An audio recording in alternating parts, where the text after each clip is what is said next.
面对民族大义，他现在不得不做出取舍。You cannot fire. I have to. 炮弹顺着炮管嗖的一下就射了出去，在天空中画出一个非常漂亮的弧线，击中目标。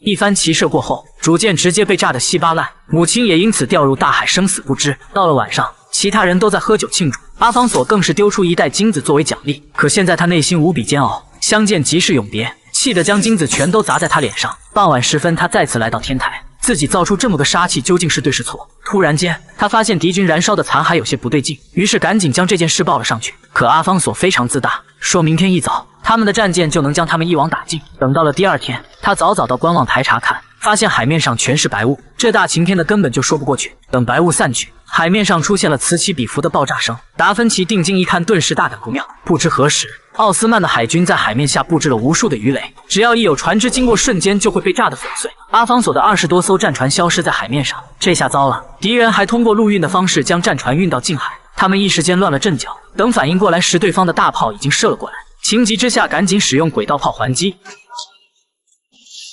奈何对方的火力实在太强了，打得他们毫无还手之力。达芬奇想不明白，为什么对方突然有这么快射速的武器。通过望远镜一看，那些东西竟然都是自己的发明。到底是谁出卖了情报？敌人的大军越来越近，现在他们不得不转移阵地。经过短暂的商议，他们要跟这群土耳其人真刀真枪的干一把。爆炸还在继续，这群人根本就是杯水车薪，但面对身后的百姓，他们不得不挺身而出。就在此时，数米厚的城墙被轰出了口子。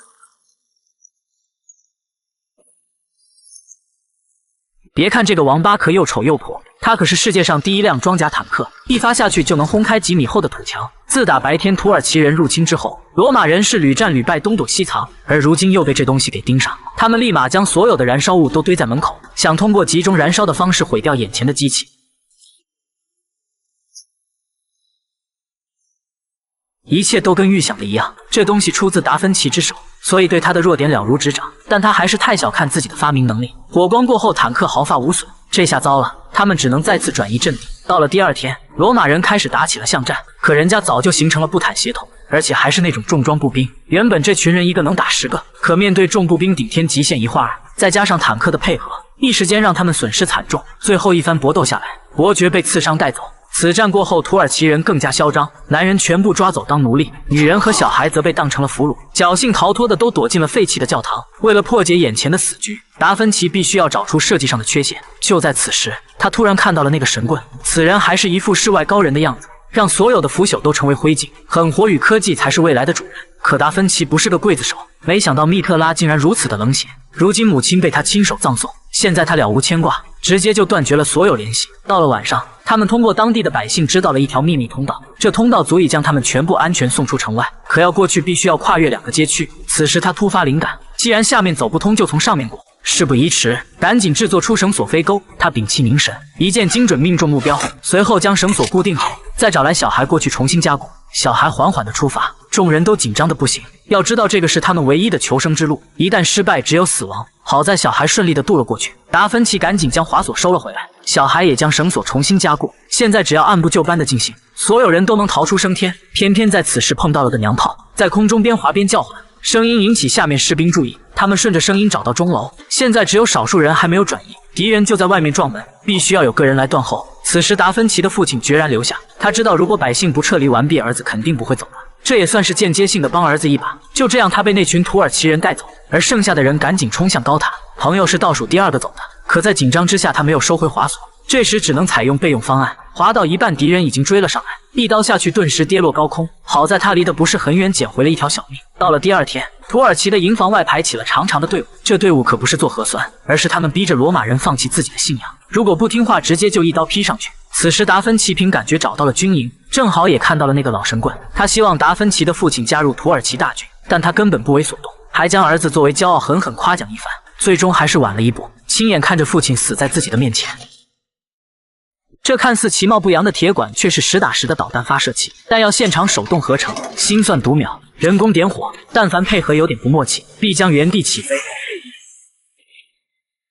爆炸过后，发现依旧无法击穿土耳其人的胸甲，看来是白欢喜了一场。这时候，朋友发现盔甲下面的标记，这记号正是几年前他们路过的瓦吉亚领地标志。那时候，他们为了找夜之书经过该领地。据说领主是个狠人，他虽是土耳其王室的二王子，但因王位的问题恨死了自己父亲和哥哥。他最初想将达芬奇收入自己的麾下，但理念不合，没有达成统一。后来为了解救夜之书的制图人，跟领主发生了冲突，搏斗中直接将他推下100米高空，是生是死还都未知。如今他们只能抱着试试看的态度分头行动，由朋友和书童折返回去。达芬奇则用新发明的火箭刷一波支持率。到了展示的时候，他再次收割了一波惊呼之日，一发导弹过去，直接将几百米开外的靶子炸得稀巴烂。众人纷纷鼓掌直呼这是神迹，唯独只有他闷闷不乐，因为他知道光凭这个还无法碾压土耳其大军。与此同时，安妮也在教会要员那里发现了夜之书残卷，同时也找到了达芬奇的妹妹索菲亚。从他们身上的伤来看，似乎刚经历过一场大战。权衡利弊之下，就让索菲亚带着残卷去找达芬奇，而此时他还并不知道达芬奇就是他亲哥哥。最后，安妮则留下来对付土耳其人，没多久他就被带回大营。在这，他看到了达芬奇的母亲，看来那一发轨道炮还无法要了他的命，于是他主动请命进行审问。等人走后，安妮不明白为什么这么厉害的一个人要虚与蛇尾，后来才知道他完全是为了自己的儿子。一旦他脱离密特拉的掌控，组织就会想尽任何办法去抹杀达芬奇。母爱是伟大的，他就让安妮通过梦境帮自己传条消息过去。此时达芬奇还在熟睡中，恍惚中他进入到了另一个人的梦境中，在这里他看到了安妮，他将这段时间发生的事尽数告知，同时也说了残卷在他妹妹索菲亚手上。等达芬奇醒后，母亲也给索菲亚传递消息，母女俩见面非常激动。正说着话，突然间母亲的投影尽数散去，因为在现实世界中，她已经被苏丹王给抹了脖子。安妮懵了，因为她已经预感到了自己的未来。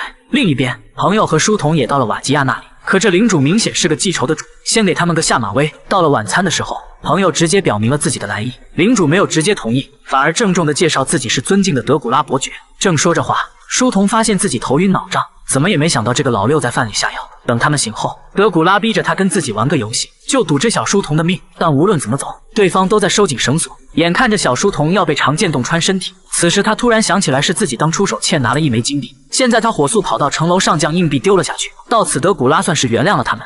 科学家至今都没有研制出的雷电炮，竟早在500年前已经有了原型。虽然这看上去是一堆破铜烂铁，可当风筝升空时，雷电炮的模组瞬间开始转动，恐怖的电火花开始乱窜。不多时，天空中乌云密布，一道惊雷直接将树干劈碎，雷电顺着绳子笔直地汇聚到机器中。如果这东西能量产，那对付入侵者不跟土狗一样轻松吗？等朋友回来，他迫不及待地想将自己的发明展示一番，但这老色批好像对眼前的索菲亚更感兴趣。一番解释后，朋友知道了这里的故事，同时也将注意力转移到那个奇怪的东西上。他很不解，难道就想凭这么个小玩意打败人家的钢铁大军？这时候达芬奇用电子炮瞄准桌子上的铠甲，轻轻一转，一道雷电过后直接将它劈个对穿，果然是实践出真知，这东西可行。现在万事俱备，只欠东风。当即达芬奇就联合德古拉找到教皇，要用这东西作为圣战十字军的超级杀器。在一番商讨后，教皇去做最后的战前动员，慷慨激昂的演说，士兵们信心大增。同时达芬奇等人也在战场上做最后的部署。可当他们赶到军营时，发现一片狼藉，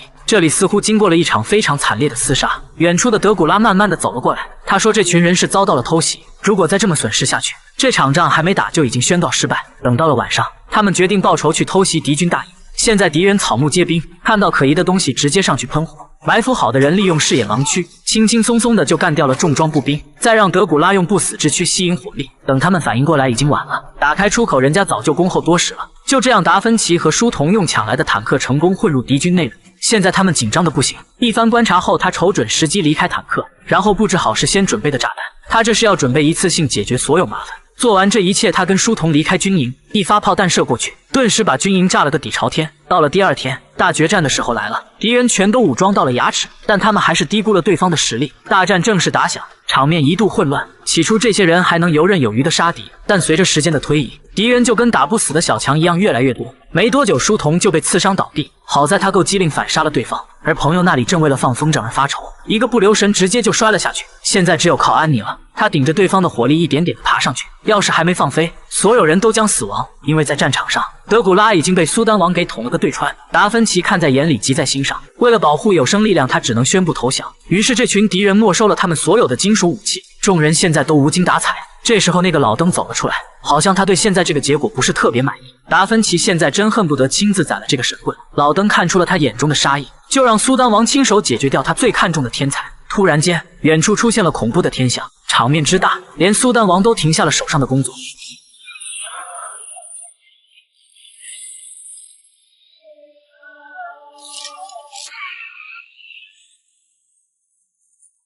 闪电过后，场上一片安静，老登也心满意足地离开了这个世界。这场战争的胜利是属于达芬奇的，同样还有这个打不死的小强。